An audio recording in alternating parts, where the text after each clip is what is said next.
We back. NFL Championship Sunday is here. We got the AFC Championship game, the NFC Championship game. I'm going to give my breakdown and give my picks for this game and what I see being the reason for why I picked the team that I have winning each of these games. Other than that, and before we get into it, make sure I hit that like button, hit the subscribe button, make sure y'all share so we can run these numbers up. Other than that, let's get right on into it. We'll start with the AFC Championship game. We got Drake Maye and the Patriots going to play Jarrett Stidham and the Denver Broncos in Denver. Bo Nix, obviously, out for the rest of the playoffs with a fractured ankle, I believe his injury was. And so the question is, what can Jarrett Stidham do? When the injury went down, I'm like, what is the possibility of the Denver Broncos having a chance to beat the New England Patriots? And because of Jarrett Stidham, I'm like, he hasn't played a snap all year. What we saw with the Raiders and with the Patriots wasn't nothing like too impressive. But then all these people in the media, obviously you knew his teammates and the coaching staff was going to back him. But all these people in the media are like, they really like Jarrett Stidham. He's going to be like, he's a guy that can come in and fill in. So I'm very excited to see if he's actually able to do that, especially in a moment like this, the AFC Championship game. You haven't played a snap all year and your first snap is going to be in the AFC Championship game. That's something that, you don't wish that upon anybody. The pressure is going to be there. We'll see how he handles it. Similar to how Drake Maye, I was wondering how Drake Maye was going to handle that pressure in his first playoff game. And he hasn't handled that pressure too well through his first two playoff games, which is why I believe the Denver Broncos have a chance at winning this football game because he's been turning the ball over. And against that Denver Broncos defense, now in the regular season, they didn't force too many turnovers, but they were always able to get three and outs. They were always able to get fourth down stops and get teams off the field. But against Buffalo, they were able to get 5 turnovers. They got Josh Allen to turn the ball over 4 times. They also got James Cook to fumble on 1. And if they can continue to do that, which Drake Maye has turned the ball over against the Chargers, he turned the ball over against the Houston Texans. If he does that against his Denver Broncos offense, I believe that Denver Broncos offense, even with Jarrett Stidham, I believe they can get more points back because of the way they play and the play calling of Sean Payton, which has been at times up and down. Like in the first half last week, I felt like his play calling was a lot, but the second half, it got kind of iffy. I didn't know what was going on. I think with his play calling, you're going to get Dobbins back. You get Pat Bryant back, who missed all but I think a drive against Buffalo. And all you got to do, and that's what you want. You want Jarrett Stidham to not have to do so much because if he has to go to the length of the field for 4 quarters, I think that's going to be tough for the Denver Broncos. That's a fight that I'm not sure they can win with Jarrett Stidham. But if that Denver Broncos defense can force turnovers and get him on short fields to where he only has to go 30, 40 yards rather than, 80, 70 yards to go get a touchdown or a field goal, that's the recipe. So I think this game ultimately is going to come down to turnovers turnovers. Drake Maye, I kind of mentioned it already, but Drake Maye has not handled the pressure of his first playoff experience well. And I think some of that is because of the schedule in which they had coming into they haven't played too many top teams. They played the Bucks, who ended up not even making the playoffs, and they played Buffalo twice. But outside of that, they didn't really have any challenges. And now I think he's getting to a point now they got into the playoffs, and obviously you're playing, the 7 best teams in the conference.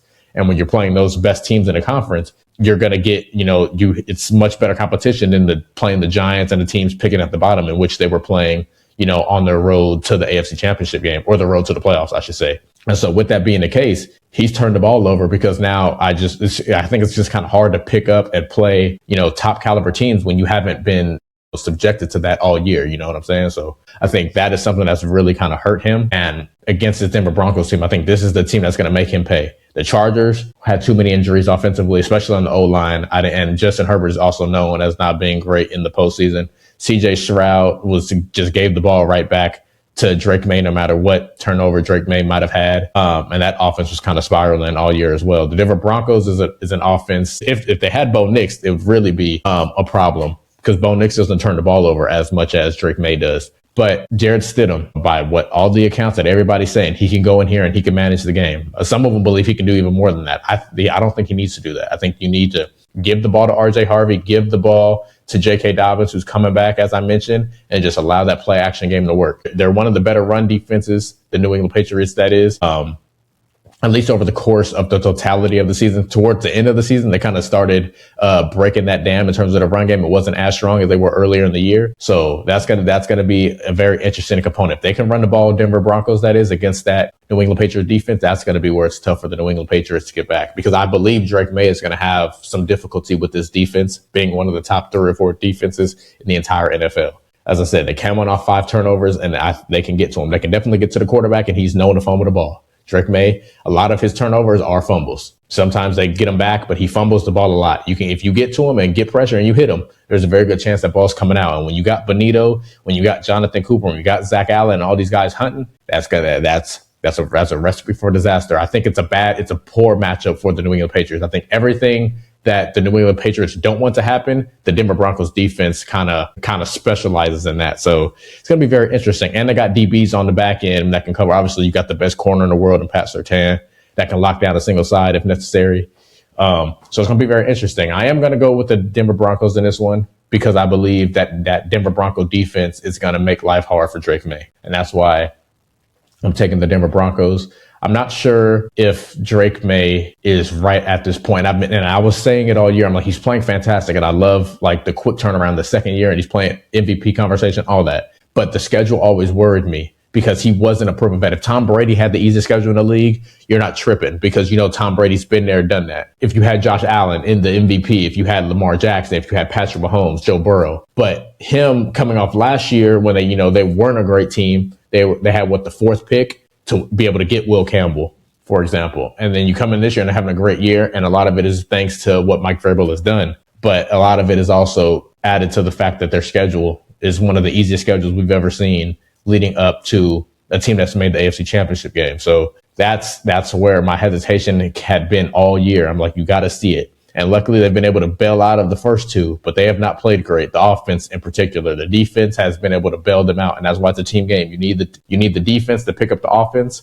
You need the offense to pick up the defense at times. And you just hope that when one unit is bad, the other one is terrific. You just hope that they're not both bad on the same day. Luckily for the New England Patriots, I do think because Bo Nix is out, their defense isn't going to be too bad. If they let Jarrett Stidham go out there and be lights out, that's a conversation we're going to have about the New England Patriots. But I think this should be a good game, but I'm going to go with the Denver Broncos with their defense getting a final possession stop, and they're going to win this game thanks to their defense being phenomenal all night and forcing a few turnovers and Jarrett Stidham doing just enough to get them to the Super Bowl and advance to, the game of games where they haven't been since 2015.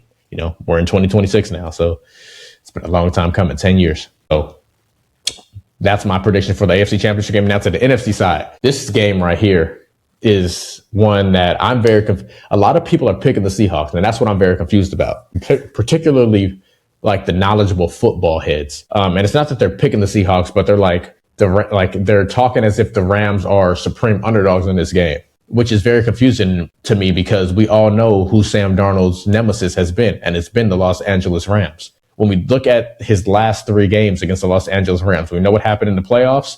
We know what happened in the first game this year, a blowout and a whole lot of turnovers. Same thing as in the playoff game last year. And in the second game, he had turnovers and they were also being blown out until Rashid Shaheed got a kickstart. Now, Sam Darnold finished that game wonderfully. You can't take that away from him. But if that punt return doesn't happen, we'd be sitting here saying he could not beat the Los Angeles Rams. And I feel like people forgot about that. And the Seattle Seahawks defense is phenomenal, but they also got lit up, as I mentioned in that last game. Although they found a way to win it, they got lit up for like 500 plus total yards. The Los Angeles Rams offense is a bad matchup for that Seattle Seahawks defense. They haven't had an answer for them really all year. The first game wasn't as high scoring for that Seattle Seahawks defense, but that was more so because the Rams kind of shot themselves in the foot, missing opportunities because they had plenty of opportunities to kind of blow that game open, and the Seahawks defense kind of kept them in it. But that was to me more so the Rams than the Seahawks like necessarily keeping them in check. And the second game, as I already talked about, I'm going with the Los Angeles Rams in this one because I don't believe Sam Darnold. Not that I don't believe. I got to see it to believe it. I've seen too many times Sam Darnold has not been able to perform in these moments. Really, it's just last year and this year, but that's been the only two moments we could see. Before that, he was with the Jets in purgatory. We didn't think about Sam Darnold. So for me, I gotta see him go out there and do it. And I think the recipe for the Seahawks is similar to what you saw against the Niners. You want everything else to go right to where you don't have to put him in position where he can mess it up for you. Because I believe if you put enough pressure on the Seahawks to where they have to go get points, I believe Sam Darnold is going to mess it up. That is what I believe, just based off everything, that whether you like Sam Darnold, whether you don't, whether you like the Seahawks or you don't, you have the common denominator of what we've seen from Sam Darnold in these last 2 years of starting is when he has to go make a play, he hasn't been able to do it. He had a good year this year, same as he did last year, But he also, I believe he led all starting quarterbacks in turnovers. That defense kind of bailed him out.